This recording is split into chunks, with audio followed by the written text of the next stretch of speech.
apa kabarnya hari ini? Masih baik-baik aja kan? Di video kali ini kita melanjutkan cerita Donghua, Battle Truck Devon. Oke, nggak usah lama-lama lagi, kita langsung aja ke ceritanya. Karena Anda begitu keras kepala, maka Anda hanya bisa mati.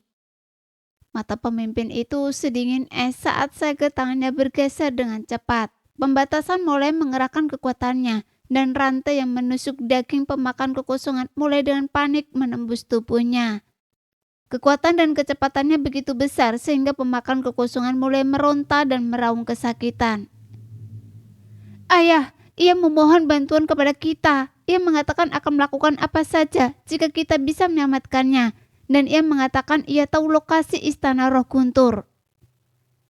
Jelas tidak ada yang bisa memahami raungan pemakan kekosongan kecuali Long Yi dan Long Xintian. Yang karena darah naga mereka dapat memahami apa yang dikatakan pemakan kekosongan. Ia juga mengatakan bahwa hanya dengan setetes darah esensi saya, ia dapat membebaskan diri dari pembatasan mereka. Long Yi melanjutkan, dan setelah ia selesai berbicara, Long Xintian segera menggelengkan kepalanya. Garis keturunan leluhur naga hitam sangat dominan. Bagi makhluk ajaib seperti itu, setetes darah intinya saja sudah cukup untuk memberikan manfaat yang sangat besar. Jika Anda memberikannya setetes garis keturunannya, Anda sendiri juga akan menderita kerugian. Saya rasa pertukaran ini tidak sepadan. Long Xintian menolak gagasan itu. Tatapan Long Yi tetap tertuju pada Xiuyan. Apakah akan memberikannya atau tidak, bergantung sepenuhnya pada kata-kata Xiuyan. Seberapa besar kerugian yang akan ditimbulkan setetes esensi darah pada Anda? Tanya Xiuyan menatap Long Yi. Jika kerugian bagi Long Yi terlalu besar, tentu saja itu akan menjadi kerugian. Tidak banyak kerugian, itu menunjukkan bahwa ia bersedia memberikan 10 tetes esensi darah sendiri sebagai imbalan atas kemampuannya untuk melarikan diri. Garis keturunan saya perlu menyerap garis keturunan baru untuk membuat saya lebih kuat. Long Yi melanjutkan. Long Xintian hanya pernah mendengar tentang leluhur naga hitam, tetapi dia tidak tahu bakat sebenarnya dari garis keturunan leluhur naga hitam. Long Xintian dan Xiuyan agak terkejut dengan apa yang dikatakan Long Yi. Sebelumnya, Long Yi dapat menyerap petir langit dan bumi untuk mengubahnya menjadi kekuatannya sendiri. Sekarang dengan memiliki tubuh daging dan darah sejati, kemampuannya telah mengalami perubahan yang luar biasa. Sebelumnya, dia bisa melahap guntur, tetapi sekarang dia dapat menggantinya dan langsung melahap garis keturunan lain. Karena itu, saya pikir metode ini layak. 1 tetes esensi darah untuk 10 tetes. Meskipun mungkin ada perbedaan signifikan antara garis keturunan.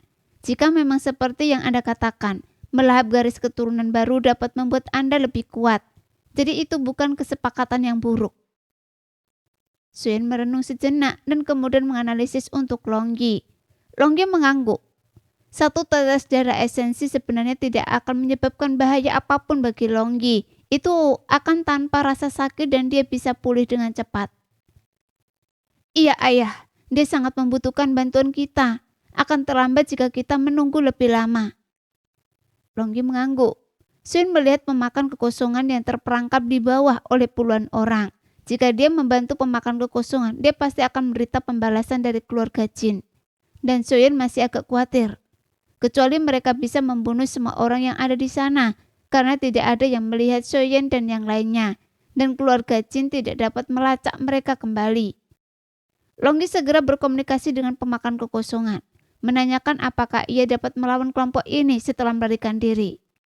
Jawabannya adalah iya. Hanya dengan setetes esensi darah Long Yi, ia dapat melawan mereka.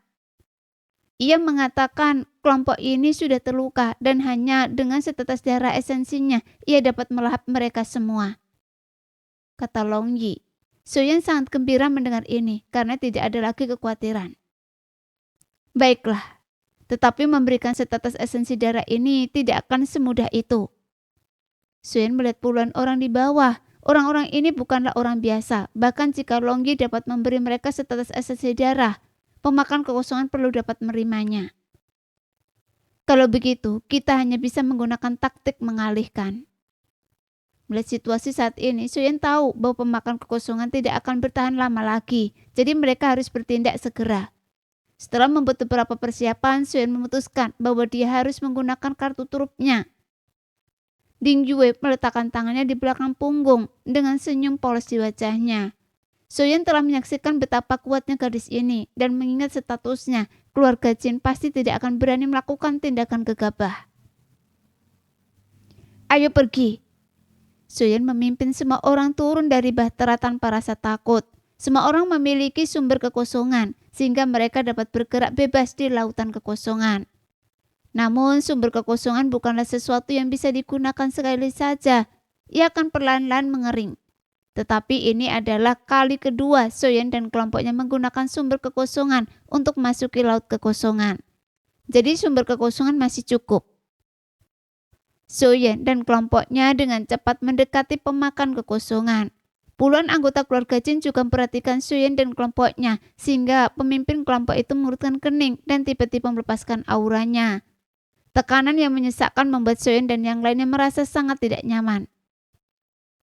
Saudaraku, kami di sini untuk membantu Anda, bukan sebagai musuh. Ding Yue segera melambaikan tangan dan berkata sambil tersenyum. Pemimpin kelompok itu mengamati Suyen dan kelompoknya dengan waspada. Kemudian ketika melihat Ding Yue, ia mengangkat kelopak matanya dan langsung mengenalinya. Lagi pula Ding Yue cukup terkenal di kota 1000 bintang dan ia juga putri dari pemilik rumah lelang kota 1000 bintang. Jadi tidak mengherankan jika pria ini mengenal Ding Yue. Anda pasti Nona Ding Yue. Tempat ini sangat berbahaya, Anda harus segera pergi atau Anda bisa terluka. Kata pemimpin itu, auranya yang mengintimidasi sedikit melunak. Tampaknya setelah melihat bahaya itu adalah Ding Yue. Dia tidak lagi takut sebelumnya. Suyen dan kelompoknya memanfaatkan kesempatan ini untuk mendekat perlahan. Ding Yue tersenyum dan berkata, Kakak, saya perlu melihat informasi tentang benih pemakan kekosongan. Sekarang Anda telah menyeganya, bisakah Anda membiarkan saya melihatnya? Pria di depan kelompok itu merutkan kening sambil memperhatikan Ding Yue mendekat perlahan. Dia tahu bahwa Ding Yue pasti telah mendengar apa yang baru saja dia katakan. Dan pikiran pertamanya adalah bahwa Ding Yue ingin mendapatkan bagian dari keuntungan tersebut. Nona Ding Yue, Anda pasti tahu bahwa ada kunci lain menuju istana roh Gustur. Saya harap Anda tidak ikut campur dalam masalah ini. Jika tidak, saya tidak punya pilihan selain mengikuti perintah. Siapapun yang menginginkan harta milik keluarga Jin saya akan dibunuh tanpa ampun. Pemimpin itu tidak memberikan tatapan ramah kepada Ding Yue, melainkan berbicara dengan kasar. Nona Ding Yue, Anda orang yang cerdas. Jangan membayar harga dengan nyawa Anda untuk sesuatu yang tidak bisa Anda miliki. Itu akan menjadi hal buruk. Kata pemimpin itu dingin. Ding Yue sama sekali tidak tampak gentar. Sebaliknya dia tersenyum tipis. Jika Anda berani mengatakan hal seperti itu di depan ayah saya jamin seluruh keluarga Jin Anda akan musnah dari kota 1000 bintang. Ding Yue tertawa. Pemimpin kelompok itu juga tersenyum dingin dan menjawab. Nona Ding Yue, Anda terlalu melebih-lebihkan rumah lelang Anda. Dalam kekayaan keluarga Jin saya tidak kalah dengan keluarga Anda. Jika kita benar-benar bertarung, sangat sulit untuk mengatakan siapa yang akan menang. Pria yang memimpin itu jelas memegang posisi tinggi dalam keluarga Jin dan memiliki pemahaman tentang dinamika kekuasaan di antara kekuatan-kekuatan tersebut. Memang seperti yang dikatakan pria itu, rumah lelang keluarga Jin dan keluarga Ding seimbang dalam hal kekayaan dan kekuatan di kota 1000 bintang. Tapi jika Anda berani menyentuh saya, silakan coba. Mata Ding Yue juga menjadi dingin. Menghadapi kata-kata pria itu, Ding Yue tidak gentar. Dia tahu bahwa keluarga Jin sangat kuat, tetapi sebagai rumah lelang, biasanya mereka memiliki banyak kekuatan untuk ditaklukkan. Jika hanya melihat rumah lelang keluarga Ding, memang sebanding dengan keluarga Jin. Tetapi dalam hal hubungan antara pribadi, rumah lelang hanya perlu mengucapkan sepatah kata, dan beberapa kekuatan besar akan berdiri di belakang mereka. Itu sama sekali bukan sesuatu yang bisa digoyahkan oleh keluarga Jin. Ketika pemimpin kelompok melihat ketegasan Ding Yue, dia menyipitkan matanya. tahu bahwa dia hanya mengatakan itu untuk mengintimidasi gadis itu. Lagi pula Ding Yue hanyalah seorang gadis lemah. Jika keluarga Ding benar-benar berperang dan keluarga Jin pasti akan menjadi pihak yang kalah. Rumah lelang keluarga Ding bukanlah sesuatu yang berani diprovokasi oleh kekuatan biasa di kota 1000 bintang. Karena terlalu mudah bagi sebuah rumah lelang untuk mendapatkan koneksi dari beberapa kekuatan. Nona Ding, saya tetap menyarankan Anda untuk segera pergi dari sini.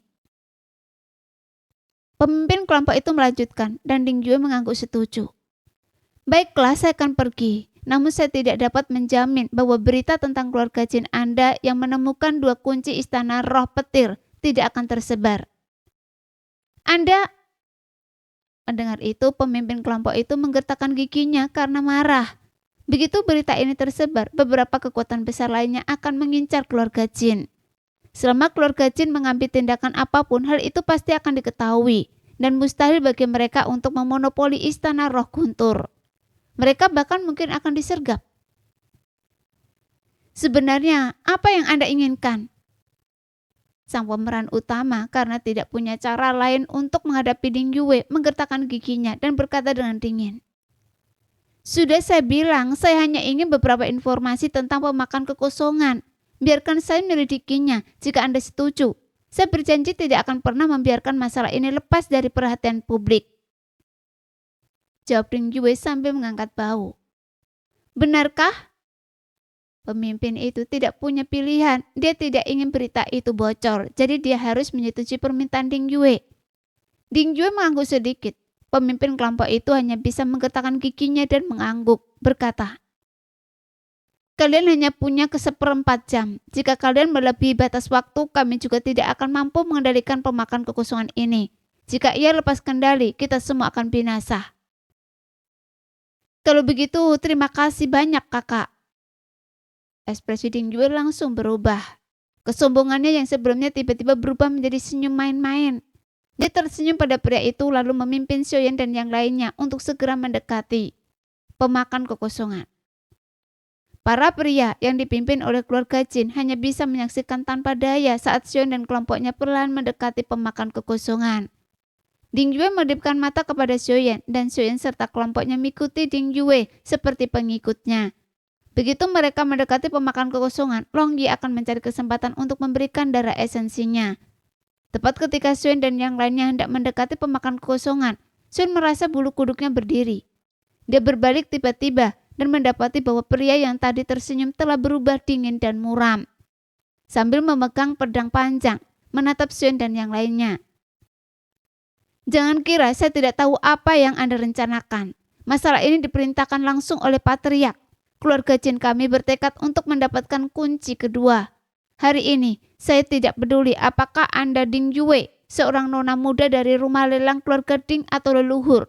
Saya sudah lama tidak menyukai keluarga Ding Anda. Hari ini, saya akan membunuh Anda dan kemudian menjebak pemakan kekosongan ini. Saat itu, tidak akan ada yang tahu kebenaran tentang kematian Anda. Pemimpin kelompok itu memasang ekspresi jahat di wajahnya. Hati Xiaoyan bergetar, kekuatan pria ini telah mencapai level Dosian bintang 5. Bahkan jika seluruh kekuatan tim tanpa takut dikumpulkan, akan sulit untuk melawan ahli Dosian bintang 5. Sekarang, satu-satunya harapan mereka adalah Long Yi. Long Yi, cepat! Xiaoyan segera menoleh dan berbisik kepada Long Yi. Long Yi mengangguk dan dengan suara keras bergegas maju tanpa mempedulikan apapun. Setetes darah esensi mengalir dari antara alisnya dan dikirim ke benih pemakan kekosongan yang terperangkap.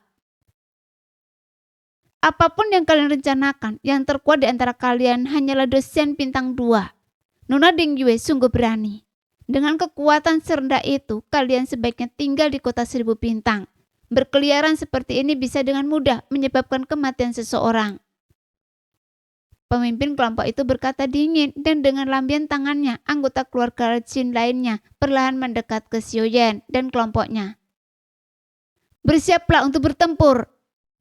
Teriak Xiaoyan dengan suara rendah. Formasi kaca mendalam gang surgawi kemudian diaktifkan di antara kelompok tersebut dan kekuatan tersembunyi mulai terus-menerus memenuhi udara dan meraung. Xiaoyan, terserah pada Anda. kata Xiuyan dengan suara rendah. Dia membutuhkan Xiuzhan untuk bertahan sebentar, karena perbedaan kekuatan mereka terlalu besar. Metode Xiuyan saat ini tampak terlalu lemah dan tidak berdaya melawan dosen bintang 5. Namun pertahanan Xiuzhan sangat luar biasa. Dengan armor dewa hitam dan kekuatan garis keturunan harimau melolong surgawi miliknya, dan dengan bantuan kekuatan format mendalam kaca gang surgawi, seharusnya masih ada harapan baginya untuk menahan serangan dari dosen bintang 5. Selain Xiuyan, semua orang bergegas menuju pemimpin kelompok. Meskipun terdapat perbedaan kekuatan yang sangat besar, tidak seorang pun menunjukkan rasa takut. Xiuzhan maju ke depan dan semangat bertarung semua orang terfokus padanya. Coba saya lihat seberapa kuat kekuatan dosen bintang 5 Anda sebenarnya. Xiuzhan menyeringai dan pemimpin kelompok itu awalnya terkejut ketika melihat sekelompok orang tiba-tiba menyerbu ke arahnya. Tetapi kemudian matanya menatap mereka seolah-olah mereka adalah sekelompok orang bodoh yang akan segera mati. Energi abadi mengalir deras dari pedang panjang itu dan kekuatan dahsyat yang dihasilkan oleh kekuatan dosen bintang 5-nya cukup untuk menyulitkan semua orang. Ingin melihat seberapa kuat saya? Andanya bermimpi. Seorang dodi biasa berani membual. Anda sudah melihat berbagai hal lucu dalam hidup. Orang yang sekarat masih mengocak omong kosong. Sungguh menggelikan. Mendengar kata-kata Xiuzhan, pemimpin itu tertawa terbahak-bahak. Namun, keberanian Anda patut dipuji. Jika Anda bisa menahan satu pukulan saya akan meninggalkan Anda dengan mayat utuh. Ingat nak, ini pertama dan terakhir kalinya Anda akan melihat kekuatan dosen bintang 5. Pemimpin kelompok itu menyarungkan pedang panjangnya dan ki asal abadi berkumpul di tinju kanannya. Ki asal abadi dari dosen bintang 5 jauh lebih melimpah dan kuat daripada milik Xiuyan. Ki asal abadi mengalir di antara telapak tangannya seolah-olah dia memegang bintang-bintang cemerlang yang tak terhitung jumlahnya. Xiuzhan menggertakkan giginya sama sekali tidak menunjukkan rasa takut. Dia mengepakkan tinjunya dan menghantamkannya ke arah pemimpin kelompok itu. Pada saat itu juga otot-otot Xiuzhan membesar saat dia mengerahkan kekuatan fisiknya hingga batas maksimal. Sungguh, anak sapi yang baru lahir tak takut pada harimau. Jika memang begitu, maka Anda pantas mati. Pemimpin itu menggelengkan kepalanya sambil menatap Xiuzhan yang sedang menyerbu ke arahnya. Kemudian ia mengayunkan tinju kanannya dan berbenturan dengan Xiuzhan.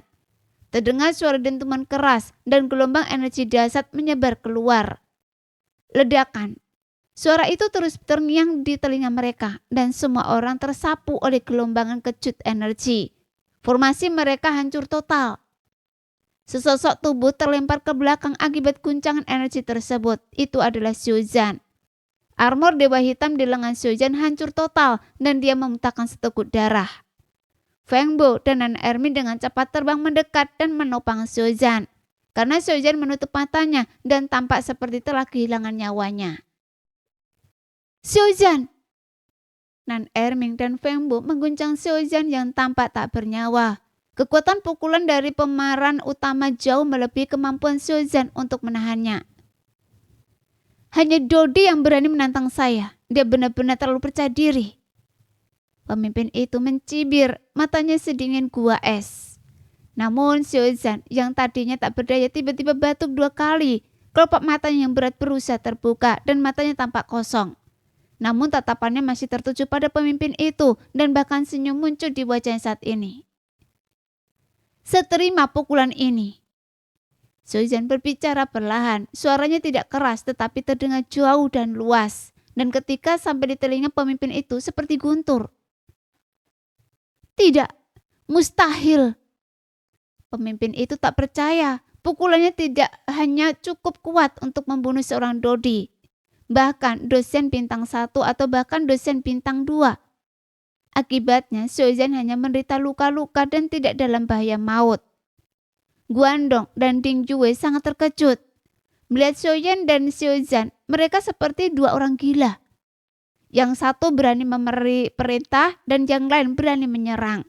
Yang terpenting, Xiaozhen benar-benar berhasil menahan pukulan dari dosen bintang 5 dengan kekuatan dodinya. Meskipun bukan serangan penuh, bahkan Guandong mungkin akan terluka parah jika dia tidak mati karena pukulan ini. Lukanya tidak akan kurang parah daripada luka Xiaozhen. Betapa dahsyatnya kekuatan fisiknya. Jika dia memahami Do dan menembus ke alam Dosian di masa depan, dia mungkin mampu menahan kekuatan penuh Dosian bintang 3, bahkan sebagai Dosian bintang 1. Guandong menatap Xiaozhen yang tak sadarkan diri dan diam-diam terkejut. Pada saat yang sama, Longyi telah bergegas menuju benih pemakan kekosongan. Pemimpin itu memperhatikan Longyi saat itu.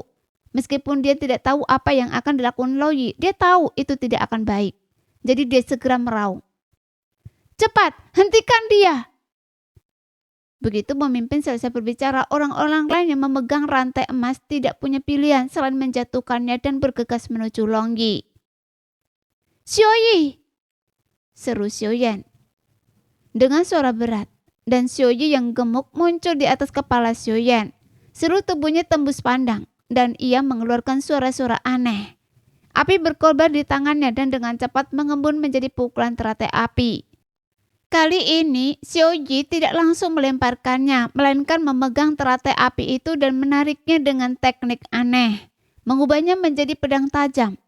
Pada akhirnya, mereka berubah menjadi roket. Kemudian Xiaoyi kecil bertepuk tangan mungilnya yang gemuk, dan roket-roket itu melesat cepat ke arah dua orang yang mengejar Longyi. Puluhan roket itu bergerak dengan kecepatan yang sangat tinggi, memaksa dua orang yang mengejar Longyi untuk berhenti dan melawan mereka. Kedua pria itu menebas puluhan roket dengan ganas, tetapi tiba-tiba mereka terkejut. Saat mereka menebas roket-roket itu, seolah-olah mereka menyerang kehampaan. Roket-roket itu menembus serangan mereka dan melesat ke tubuh mereka. "Sialan!" Keduanya mengumpat pelan saat puluhan roket ditembakkan ke tubuh mereka. Beberapa saat kemudian serangkaian ledakan terjadi. Percikan api berterbangan dari tubuh mereka saat roket meledak di dalam tubuh mereka. Saat keduanya terdiam, Longyi sama sekali tidak berhenti, langsung menyerbu ke arah pemakan kekosongan. Pada saat ini, pemakan kekosongan tampaknya telah mengendurkan cengkramannya karena kelonggaran dari orang yang memimpin dan dua orang lainnya mengejar Longyi, dan pembatasan padanya sedikit mengendur. Tubuhnya mulai merontak dan berputar dengan keras, dengan kekuatan yang meningkat. Di bawah cahaya redup ini, wujud lengkap pemakan kekosongan terungkap kepada semua orang. Ia tampak seperti paus raksasa dengan kepala dan ekor. Namun hal yang paling menakutkan adalah mulutnya yang sangat besar, yang sendirian menempati setengah dari tubuhnya. "Kenapa kalian semua berdiri di situ? Cepat kejar mereka!" teriak pemimpin kelompok itu dengan marah. Setelah selesai berbicara, kedua pria itu segera mengejar Longyi, sementara mata mereka tertuju pada Xiaoyan. "Sepertinya Andalah pemimpin gerombolan ini." Suara pemimpin itu terdengar muram. Xiaoyan perlahan mengangkat kepalanya, api berkobar di matanya. Tepat ketika Xiaoyan tidak menerima pukulan dari pemimpinnya, Xiaoyan tidak tinggal diam.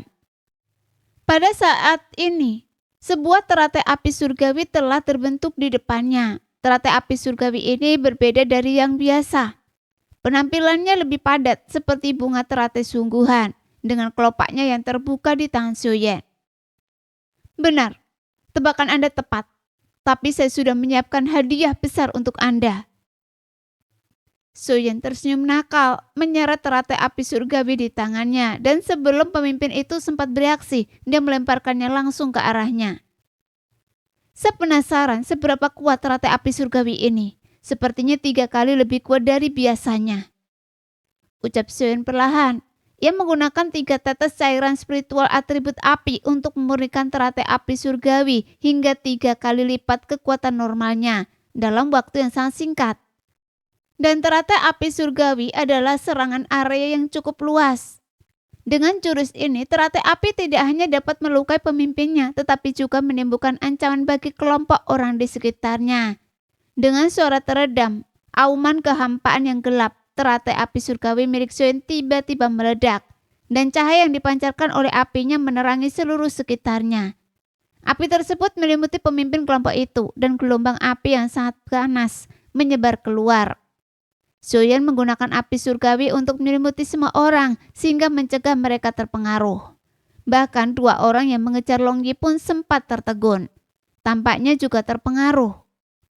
Long Yi yang berada lebih jauh merasakan kekuatan gelombang panas di belakangnya yang mendorongnya semakin dekat ke pemakan kekosongan.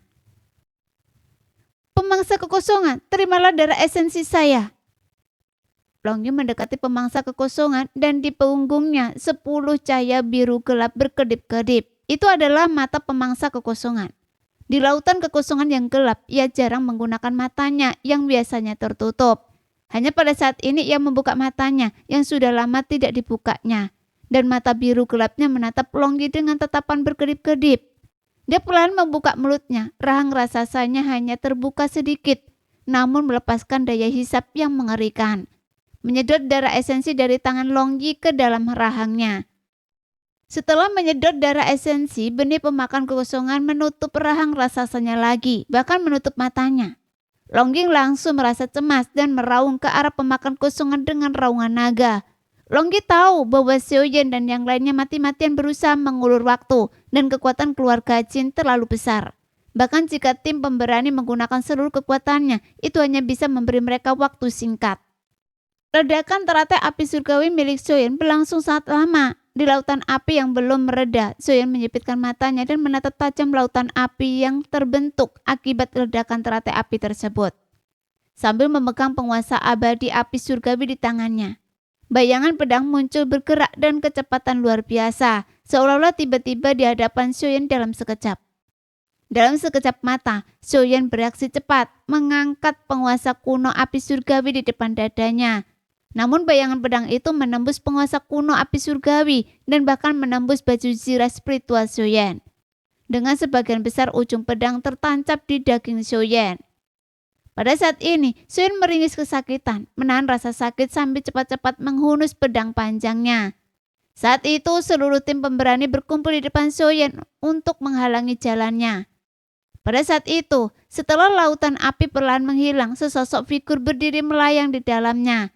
Pedang panjang yang telah dihunus Xiaoyan terlempar ke belakang dengan suara mendesis. Dan sosok itu memegang pedang di satu tangan, perlahan terbang keluar dari lautan api. Pakaiannya hangus terbakar dan wajahnya pucat pasi, tetapi dia tampaknya tidak terluka. Hanya saja pakaiannya tidak mampu menahan suhu tinggi dari teratai api Xiaoyan. Sungguh luar biasa. Hanya seorang dosen bintang 1 tingkat akhir dan kekuatan jurus tunggal ini tidak kalah dengan dosen bintang 3. Jika Anda benar-benar memiliki kesempatan untuk mencapai alam dosen bintang 3, bahkan saya, jika tidak hati-hati akan terluka oleh Anda. Pemimpin kelompok itu berbicara perlahan, setelah mengenakan kembali pakaiannya dan melanjutkan. Namun, sayang sekali Anda hanya seorang dosen bintang 1 sekarang. Saya rasa jurus ini mungkin kartu truf terkuat Anda, karena telah membuang terlalu banyak waktu saya. Jadi mulai sekarang, kalian semua akan mati. Xiaoyan menoleh dan melihat Long Yi di belakangnya. Dia melihat pemakan kekosongan tidak bergerak saat itu, dan dia berpikir dalam hati bahwa situasinya buruk. Dia mengeluarkan kembali kantong broklat yang diberikan Sui Wutian kepadanya. Jika benar-benar tidak ada cara lain, dia harus menggunakan kekuatan kantong broklat untuk membunuhnya. Namun dalam situasi saat ini, kantong broklat hanya bisa membunuh 1 orang dan ada puluhan orang di sekitarnya. Orang-orang ini sebenarnya cukup kuat, bahkan jika dia membunuh pemimpinnya, Xiaoyan dan yang lainnya masih akan berada dalam bahaya. Pedang panjang pemimpin itu kembali terlepas dari tangannya, begitu cepat sehingga lintasannya tidak dapat dilihat dengan mata telanjang. Pada saat ini, Xiaoyan menyeret penguasa api surgawi yang patah menjadi 2, dengan darah mengalir dari sudut mulutnya, dan memegang kantong broklat di tangannya. Kemudian Xiaoyan menggenggam kantong broklat di tangannya, siap menyerang kapan saja. Bagaimanapun dia tidak punya cara lain untuk bertahan melawan pedang terbang pemimpin itu. Hanya kantong broklat ini yang bisa membantunya melawan dosen bintang 5 ini.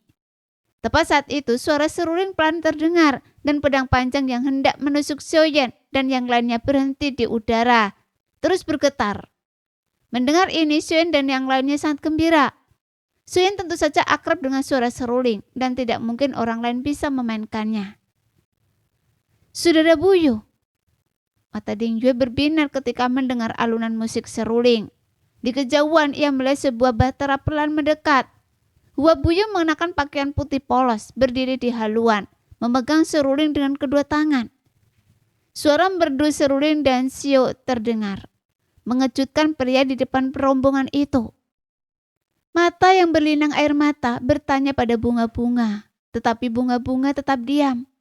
Kelopak-kelopak yang berserakan terbang membawa pergi 1000 kesedihan. Apakah ini Hua Buyu, penguasa bintang merah? Tanya pemimpin itu dengan terkejut. Baru setelah Hua Buyu mendekat dengan bahtera, ia dengan tenang meletakkan serulingnya. Selai rambut hitamnya yang indah diikat menjadi sanggul seperti awan. Alisnya ramping dan matanya seperti bintang dan bulan. Dia masih tampak segar dan anggun seperti biasanya. Tentu saja penampilan ini hanyalah Hua Buyu yang memaksa dirinya untuk menekan kebencian dan racun dalam tubuhnya. Namun hanya Xiaoyan yang mengetahuinya. Wu Hijian dari keluarga Jin di kota 1000 bintang, kata Hua Buyu perlahan sambil menatap pria utama itu. Jelas keduanya saling mengenal. Saya harap kakak Buyu tidak ikut campur dalam masalah ini. Keluarga Jin berterima kasih kepada Anda. Wu Henjian jelas agak waspada terhadap Hua Buyu. Melihat kemunculan Hua Buyu yang tiba-tiba, dia mau tak mau menjadi waspada.